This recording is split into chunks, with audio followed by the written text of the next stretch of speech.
कहानी की शुरुआत में एमिली, जो एक इंटरनेशनल लेवल की आइस स्केटिंग खिलाड़ी होने के नाते अपनी टीम के साथ नॉर्थ पोल के ग्लेशियर पर आई थी।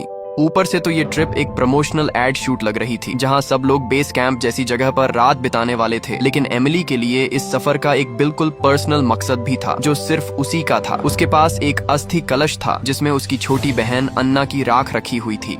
उसी सुबह एमिली ने अपने साथियों से कहा कि उसे थोड़ा अकेले में समय चाहिए, और फिर वो खुद ही अपने स्केट्स पहनकर ग्लेशियर के किनारे की तरफ फिसलते हुए निकल गई। करीब 2 किलोमीटर तक वो लगातार आगे बढ़ती रही और आखिरकार बर्फ की चट्टान के बिल्कुल किनारे तक पहुंच गई। उस पल उसे लगा कि उसने आखिरकार वो जगह ढूंढ ली है, दुनिया की सबसे खूबसूरत जगह, जो अन्ना के लिए बिल्कुल सही है। लेकिन वो अभी राख बिखेर भी नहीं पाई थी कि अचानक बर्फ का किनारा टूट गया। उसके पास न तो संभलने का समय था और न ही मदद के लिए पुकारने का मौका। सब कुछ इतनी तेजी से हुआ कि वो कुछ समझ ही नहीं पाई। जब उसे दोबारा होश आया तो उसने खुद को एक तैरती हुई बर्फ की चट्टान पर पड़ा हुआ पाया, जो धीरे धीरे उत्तर की तरफ बह रही थी। चारों तरफ बस अंतहीन आर्कटिक महासागर था, जहां दूर दूर तक कुछ भी नजर नहीं आ रहा था। इसी बीच ये खबर तेजी से फैल गई। रेडियो पर एंकर बहुत संभलकर शब्दों का इस्तेमाल करते हुए बता रहा था कि एक युवा इंटरनेशनल फिगर स्केटिंग खिलाड़ी उत्तरी ग्लेशियर में लापता हो गई है, लेकिन उसका नाम अभी तक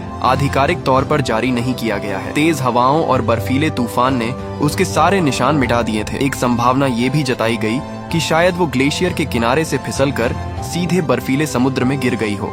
इसके तुरंत बाद सर्च ऑपरेशन शुरू कर दिया गया, लेकिन टीम सिर्फ तय ग्रिड के हिसाब से इलाके को बार बार स्कैन कर पा रही थी। हर बार रिपोर्ट नेगेटिव ही आती, न कोई सिग्नल, न कोई फ्लेयर, न ही किसी तरह की गर्मी का संकेत, सिर्फ लगातार हिलती हुई बर्फ की चट्टानें। और उसी समय एमिली उनसे कई मील दूर एक दूसरी तैरती हुई बर्फ की चट्टान पर अपनी जान बचाने के लिए किसी भी काम की चीज ढूंढने में लगी हुई थी। उसके पास बहुत कम सामान था, उसके फोन में कोई सिग्नल नहीं था और मदद मांगने का कोई तरीका भी नहीं था। ऐसे में उसने बस एक ही बात सोची, पहले किसी भी तरह जिंदा रहना है। उसने अपने साथ रखी चीजों में से कागज के पन्ने फाड़े, फिर दूरबीन का लेंस निकालकर उसे सूरज की रोशनी के सामने सेट किया, ताकि वो रोशनी को एक जगह फोकस कर सके। आर्कटिक की धूप बहुत हल्की और ठंडी होती है, लेकिन फिर भी वो बिना हिले डुले अपनी सांस रोककर इंतजार करती रही। कुछ देर बाद कागज के ऊपर हल्का सा धुआं उठने लगा और फिर धीरे धीरे एक छोटी सी आग जल उठी। उस पल उसके चेहरे पर एक हल्की सी मुस्कान आई। यहाँ फंसने के बाद ये उसकी पहली मुस्कान थी। दुनिया से पूरी तरह कटे हुए उस बर्फ के टुकड़े पर उसने सबसे पुराने तरीके से सूरज से थोड़ी सी गर्मी हासिल कर ली थी। इसके बाद उसने आसपास की बर्फ को इकट्ठा करके एक बर्तन में रखा, उसे आग के पास ले जाकर धीरे धीरे पिघलाया और फिर उस पानी को अपने थर्मस में भर लिया। रात होते ही एक तेज बर्फीला तूफान आ गया। एमिली ने जल्दी जल्दी टेंट लगाया और उसके अंदर घुसकर खुद को कसकर लपेट लिया, लेकिन टेंट का कपड़ा बहुत पतला था, जो उस तेज तूफान के सामने बिल्कुल कागज जैसा कमजोर साबित हुआ और कुछ ही देर में वो फट गया। तैरती हुई बर्फ की चट्टान उफनते हुए समुद्र में जोर जोर से हिलने लगी। उस हालत में एमिली ने किसी और चीज की परवाह नहीं की। उसने बस अपनी बहन के अस्थि कलश को कसकर पकड़ लिया। वो छोटा सा लकड़ी का डिब्बा इस सुनसान जगह में उसका आखिरी सहारा था, और वही एक वजह थी जिसकी वजह से वो अभी भी हार नहीं मान रही थी। अगले दिन सर्च टीम के पायलट ने रिपोर्ट दी कि उन्होंने पूरे इलाके को 2 बार स्कैन कर लिया है। पिछले दिन आए भीषण तूफान में अगर कोई इंसान खुले में फंसा हो तो उसके बचने की संभावना लगभग 0 होती है। पायलट ने कंट्रोल सेंटर से पूछा कि क्या सर्च जारी रखनी चाहिए या वापस लौटना है। कुछ पल की खामोशी के बाद एक ठंडी आवाज आई, रेस्क्यू ऑपरेशन को खत्म करने का आकलन किया जा रहा है। ठीक उसी समय जब बाहर की दुनिया उसे छोड़ने की तैयारी कर रही थी, एमिली अब भी जिंदा थी। वो टेंट से बाहर निकली और पहली ही नजर में ठिठक गई। जमीन गायब हो चुकी थी। पिछली रात के तूफान ने उसे न जाने कहां पहुंचा दिया था। चारों तरफ नजर दौड़ाने पर उसे बस अंतहीन समुद्र दिखा, जहां सिर्फ तैरती हुई बर्फ थी। वो कुछ पल वहीं खड़ी रही। उसने न रोने की कोशिश की और न ही चिल्लाई। उसके अंदर एक ऐसी भावना उतर चुकी थी जो डर से भी गहरी थी, एक साफ, ठंडी और पूरी तरह से अकेलेपन की भावना। उसे आखिरकार ये समझ आ गया था कि किसी को नहीं पता कि वो कहाँ है, लेकिन अभी उसे हार नहीं माननी थी। उसने अपना बैग खोला और पिछली रात तूफान में फटे हुए टेंट को सुई धागे से धीरे धीरे सिलना शुरू किया। फिर उसने बैग में बची हुई थोड़ी सी नट्स निकाली और उनसे एक छोटा सा मछली पकड़ने का कांटा तैयार किया। उसने धागा बांधा और उसे पानी में डाल दिया, उम्मीद में कि शायद कुछ मिल जाए। तभी अचानक उसके पीछे से एक भारी टूटने जैसी आवाज आई वो तुरंत मुड़ी और उसने देखा कि बर्फ का किनारा फिर से टूट रहा था। दो बड़े टुकड़े बिना किसी आवाज के धीरे धीरे पानी में समा गए। उस पल उसे एक कड़वा सच समझ में आया। ये बर्फ का टुकड़ा उसका घर नहीं था, बल्कि एक उलटी चल रही रेत घड़ी जैसा था, जिसमें हर टूटता हुआ हिस्सा उसे ये याद दिला रहा था कि उसका समय लगातार कम हो रहा है। उसी समय उसका फोन अचानक वाइब्रेट करने लगा। एमिली ने लगभग झपटकर फोन उठाया। उसकी आवाज में उम्मीद और घबराहट साफ झलक रही थी। उसने तुरंत सामने वाले से कहा कि कृपया तुरंत रेस्क्यू टीम से संपर्क करें, लेकिन फोन के दूसरी तरफ से एक उत्साहित आवाज आई जिसने उसकी बात बीच में ही काट दी। उस व्यक्ति ने अपना नाम हैरी बताया और कहा कि वो एक एयर कंडीशनर कंपनी से कॉल कर रहा है। उसने बताया कि गर्मी आने वाली है और उनकी कंपनी नए एनर्जी सेविंग एसी पर लिमिटेड टाइम ऑफर दे रही है। अगर अभी नहीं लिया तो अगला मौका अगले साल मिलेगा। ये सुनकर हालात की विडंबना साफ दिख रही थी। एक इंसान जो आर्कटिक में ठंड से मरने के कगार पर है, उसे एसी बेचने के लिए कॉल आ रहा था। एमिली ने उसे बार बार रोकने की कोशिश की। उसने कहा कि उसे एसी नहीं चाहिए, उसे अपनी जान बचानी है। वो आर्कटिक में एक तैरती हुई बर्फ की चट्टान पर फंसी हुई है। उसे अपनी लोकेशन नहीं पता और उसे किसी से इमरजेंसी कॉल करवानी है। उसकी आवाज में गुहार थी, लेकिन दूसरी तरफ से हैरी हंस पड़ा। उसे लगा कि ये बस एक और बहाना है जो लोग सामान न खरीदने के लिए बनाते हैं। उसने शालीन लेकिन ठंडे अंदाज में कॉल खत्म कर दी। कॉल कटते ही एमिली पूरी तरह टूट गई। वो फोन को पकड़कर बार बार हेलो कहती रही, लेकिन कोई जवाब नहीं आया। उसने गुस्से में कुछ गालियां दी और फिर रोने लगी। ये जोर जोर से रोना नहीं था, बल्कि वो खामोश रोना था जो इंसान पूरी तरह टूट जाने के बाद रोता है। उसकी एकमात्र उम्मीद एक सेल्स कॉल समझकर काट दी गई थी। रात फिर से आ गई। एमिली ने अपनी टॉर्च को बर्फ में गाड़ दिया और उसे फ्लैश मोड पर सेट कर दिया ताकि उसकी रोशनी अंधेरे में दूर तक जाती रहे। उसे नहीं पता था कि कोई उसे देख पाएगा या नहीं, लेकिन उसे कुछ तो करना था। भले ही ये एक छोटा सा प्रयास था, लेकिन ये कुछ भी न करने से बेहतर था। समय धीरे धीरे बीतता रहा और बर्फ लगातार टूटती और पिघलती रही। जिस जगह पर वो खड़ी थी वो धीरे धीरे छोटी होती जा रही थी, जैसे कोई पिंजरा उसके चारों तरफ सिकुड़ रहा हो। तभी उसकी नजर दूर समुद्र में एक जहाज पर पड़ी। एमिली लगभग बिना सोचे समझे उसकी तरफ दौड़ी और पूरी ताकत से चिल्लाने लगी, लेकिन दूरी बहुत ज्यादा थी। उसकी आवाज वहां तक नहीं पहुंच सकती थी। तुरंत उसने अपना छोटा सा शीशा निकाला और सूरज की रोशनी को जहाज की दिशा में रिफ्लेक्ट करने लगी ताकि वो सिग्नल भेज सके। कुछ ही पलों बाद जहाज ने दिशा बदली। एमिली एक पल के लिए रुक गई, फिर उसने यकीन किया जहाज सच में उसकी तरफ आ रहा था। उसकी आंखों में उम्मीद चमक उठी। वो तेजी से टेंट के अंदर गई और अपना सामान समेटने लगी ताकि तैयार रह सके। लेकिन जब वो वापस बाहर आई, जहाज फिर से दिशा बदल चुका था। वो वहीं खड़ी रह गई, पूरी ताकत से हाथ हिलाती रही, जोर जोर से चिल्लाती रही, जब तक कि उसकी आवाज बैठ नहीं गई। तभी अचानक उसके पैरों के नीचे की बर्फ टूट गई। उसे कुछ समझने का मौका ही नहीं मिला और वो सीधे बर्फीले समुद्र में जा गिरी। पानी में गिरते ही ऐसा लगा जैसे हजारों सुइयां एक साथ उसकी त्वचा में चुभ रही हों। वो पानी के अंदर तड़पने लगी। सांस लेने की कोशिश में पानी उसके अंदर जाने लगा। बड़ी मुश्किल से उसने पास की एक बर्फ की किनारे को पकड़ा और खुद को बाहर खींच लिया। वो बर्फ पर लेट गई, जोर जोर से खांस रही थी। उसका पूरा शरीर भीग चुका था, लेकिन उसने खुद को संभाला, बैठी और तुरंत गीले कपड़े उतारने लगी। फिर वो तेजी से टेंट में घुस गई। वो अभी भी उस गिरने के डर से उबर नहीं पाई थी कि तभी उसे टेंट के बाहर से एक आवाज सुनाई दी। ये इंसान की आवाज नहीं थी। उसने धीरे से खुद को संभाला और बाहर झांका। तैरती हुई बर्फ के दूसरे छोर पर एक छोटा सा ध्रुवीय भालू का बच्चा बैठा हुआ था। उसका पूरा शरीर भीगा हुआ था और वो अपनी काली चमकदार आंखों से एमिली को देख रहा था। वो भी किसी तरह इस बर्फ पर आ पहुंचा था और शायद उसे भी नहीं पता था कि अब आगे कहां जाना है। एमिली उसे देखती रही और उसके अंदर एक अजीब सी भावना उठी। इस वीराने में अब वो अकेली नहीं थी। इस बर्फ पर अब एक और जिंदा प्राणी था जिसकी हालत बिल्कुल उसी जैसी थी। उसने अपने पास बची हुई थोड़ी सी नट्स निकाली और उस बच्चे की तरफ फेंक दी। भालू का बच्चा धीरे धीरे आगे आया और उन्हें खाने लगा। तभी दूर से एक भारी गर्जना सुनाई दी। माँ भालू आ चुकी थी। एमिली ने तुरंत पीछे हटकर टेंट के अंदर खुद को छुपा लिया और सांस रोककर बैठ गई। टेंट के कपड़े के पार उसे बाहर हलचल दिखाई दे रही थी। वो बिल्कुल हिले बिना इंतजार करती रही। कुछ देर बाद वो परछाई धीरे धीरे दूर चली गई और भालू का बच्चा भी उसके साथ चला गया। टेंट के बाहर फिर से सन्नाटा छा गया, जहाँ सिर्फ समुद्र की लहरों के बर्फ से टकराने की हल्की आवाजें आ रही थीं। शायद बहुत कुछ झेलने के बाद या शायद उस जहाज के चले जाने के बाद उसकी आखिरी उम्मीद भी खत्म हो चुकी थी। एमिली ने अपनी बहन की तस्वीर को काफी देर तक देखा और फिर धीरे से वो बात कह दी जो उसने करीब 20 साल से अपने दिल में दबा कर रखी थी। मुझे माफ कर दो। अन्ना की मौत उसकी जिंदगी का वो घाव था जो कभी भर नहीं पाया। ये दर्द हमेशा उसके अंदर रहा, उसकी सारी उपलब्धियों और तालियों के पीछे छुपा हुआ। लेकिन इस वीरान बर्फ के टुकड़े पर जहाँ न कोई दर्शक था न कोई रोशनी और शायद न ही कोई कल। उसने आखिरकार वो शब्द बोल दिए। ये उसने इसलिए नहीं कहा क्योंकि कोई सुन रहा था, बल्कि इसलिए क्योंकि उसे खुद नहीं पता था कि उसे फिर कभी बोलने का मौका मिलेगा या नहीं। रात गहरी हो चुकी थी, तभी फोन फिर से बजा। इस बार भी कॉल हैरी का ही था, लेकिन उसकी आवाज पहले जैसी नहीं थी। इस बार उसमें वो हल्कापन नहीं था, बल्कि एक अजीब सी गंभीरता थी। उसने बात शुरू करते ही एमिली से कहा कि ये उसकी आखिरी कॉल है। एमिली एक पल के लिए समझ ही नहीं पाई। उसने पूछा, इसका क्या मतलब है? हैरी ने बहुत शांत आवाज में बताया कि ये सिर्फ उसे किया गया आखिरी कॉल नहीं है, बल्कि वो अब जिंदगी में किसी को भी कॉल नहीं कर पाएगा। ये सुनने में जितना साधारण लग रहा था, उसके पीछे का मतलब उससे कहीं ज्यादा भारी था। एक ऐसा इंसान जिसकी पूरी जिंदगी ही फोन कॉल्स पर टिकी हो, अगर वो कहे कि अब वो कभी कॉल नहीं कर पाएगा, तो इसका मतलब है कि उसकी पूरी जिंदगी किसी तरह टूट चुकी है।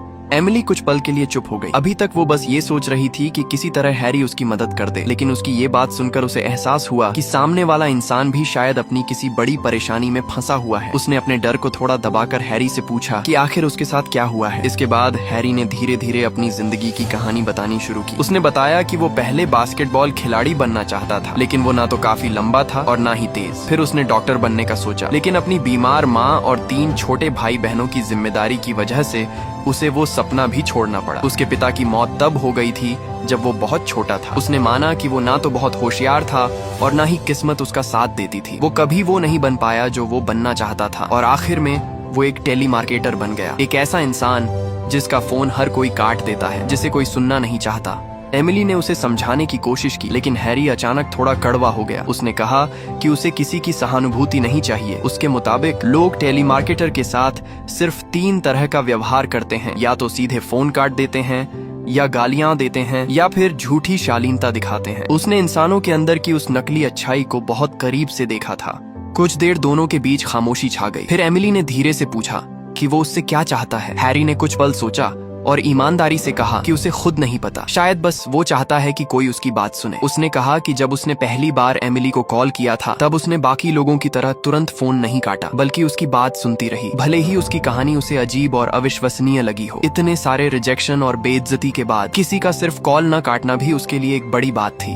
उसने कहा कि उसे ऐसा लगता है जैसे चारों तरफ की दीवारें उस पर बंद होती जा रही हैं, और उसने एमिली से पूछा कि क्या वो इस एहसास को समझ सकती है। एमिली ने एक हल्की सी कड़वी हंसी के साथ जवाब दिया कि उसकी हालत थोड़ी अलग है। उसके आसपास कोई दीवारें नहीं हैं, क्योंकि वो एक पिघलती हुई बर्फ की चट्टान पर खड़ी है, जहाँ दीवारें तो दूर, कोई सहारा भी नहीं है। कॉल बार बार कटती और फिर जुड़ती रही, इतनी कमजोर कि जैसे किसी भी वक्त टूट सकती हो। लेकिन हर बार जुड़ने के बाद दोनों में से कोई भी फोन रखने को तैयार नहीं था। इसी दौरान हैरी ने इंटरनेट पर एमिली के बारे में सर्च किया। उसे उसका नाम कॉलिंग लिस्ट से मिला था। जो कुछ उसने देखा उससे वो हैरान रह गया। एमिली कोई आम इंसान नहीं थी, बल्कि एक जानी मानी फिगर स्केटिंग खिलाड़ी थी। उसने उसके मैच के वीडियो देखे, उसकी सोशल मीडिया प्रोफाइल देखी, उसके टीम के साथ फोटो देखे।